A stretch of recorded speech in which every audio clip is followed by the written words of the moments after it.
Hello, it's Diane, and I am back to show you the finished journals that I'll be sending off to Jennifer. I finished it just before my son came. He and his wife picked me up to take me to the local movie theater. So I just got back from watching a movie with them, and I'm going to video these journals before I get my comfy jammies on. Came out of the theater and it looked like we were in one of those snow globes that you shake. It was really pretty. Anyway, it was cold, but it was pretty. So, let me just go show you these journals. This is the one that we worked on together in the video series to show how to make a simple, unembellished journal. I used one of these elastic straps. You can get these at Walmart, and I think I've seen them at Joann's. And they're in the jewelry making department. But I just tied it into a, hopefully it's a loose enough knot that she can untie it and adjust the length of it after she gets it decorated. I think you saw the cover all done, and I added this wide peach colored lace to the spine. So we'll just go through it quickly. There isn't much to show since I didn't embellish it at all. I just want you to see what it looks like.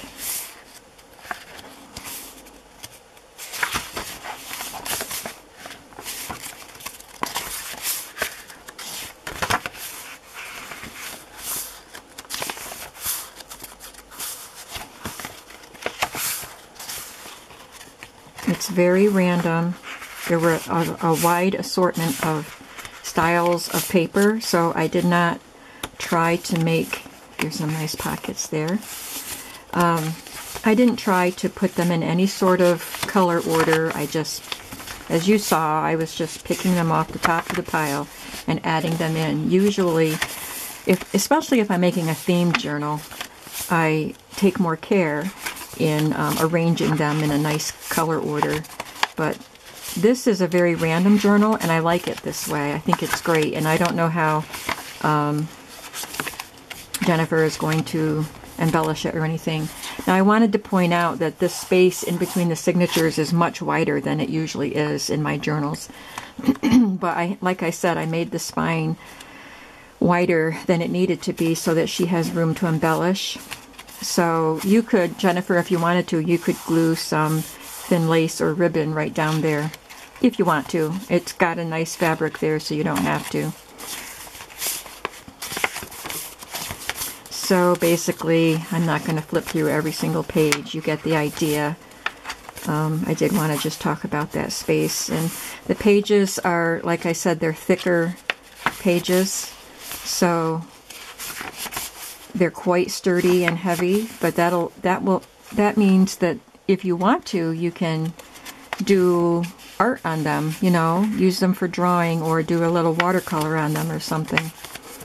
I don't know what your recipients of your journals are going to use them for, but they're heavy enough to hold up to, you know, gluing on fabric pockets and things like that. Here's the, yeah, this page we glued the washi tape on. So that's that one. And then this one you didn't see me make. I used this blue polka dot ribbon, and it's quite loose.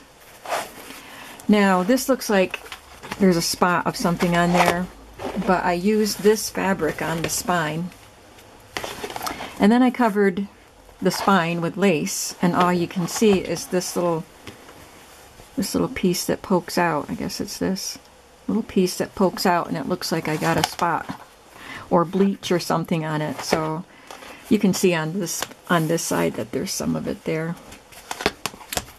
So that was unfortunate that turned out like that, but that's okay. I hope it's okay, Jennifer. There's a big space here too, so you could put some lace down here. So basically, you know, it's just, she chose different papers for each book, but they're pretty much the same. This one has more of the folded up pockets in it. I did more in this one than the other one. I don't really know why. When I was cutting pages, I just randomly left some longer. So I didn't do that on purpose. So there's a pocket here in the center.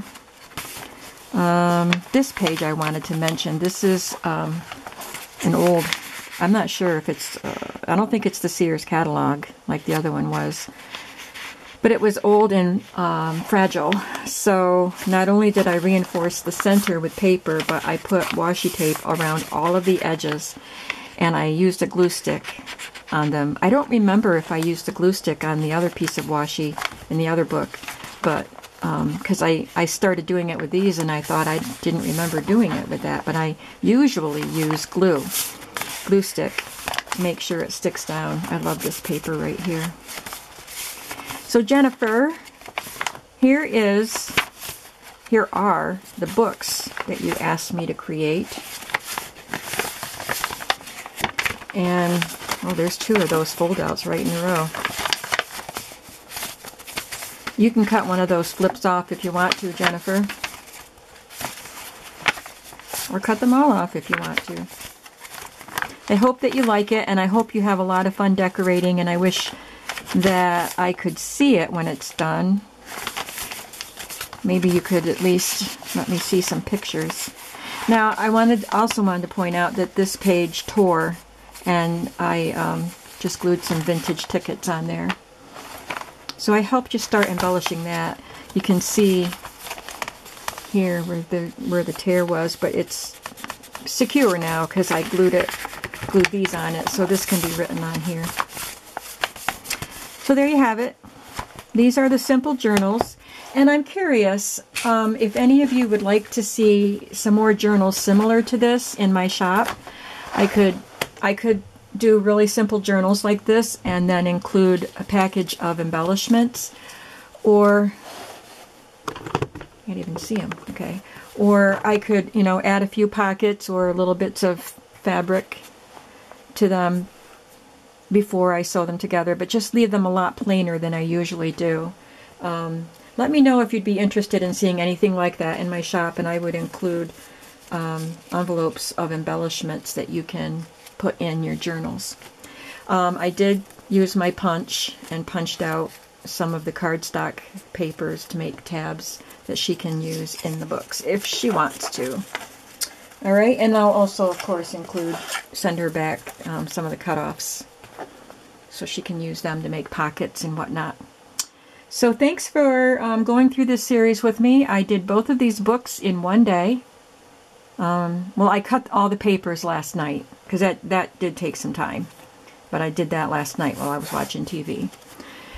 Got all the papers cut, but then today I did all the work that you saw on the videos, and so because I didn't have to decorate it, and I just spent a lot of time in my craft room today. That's what I got to do today.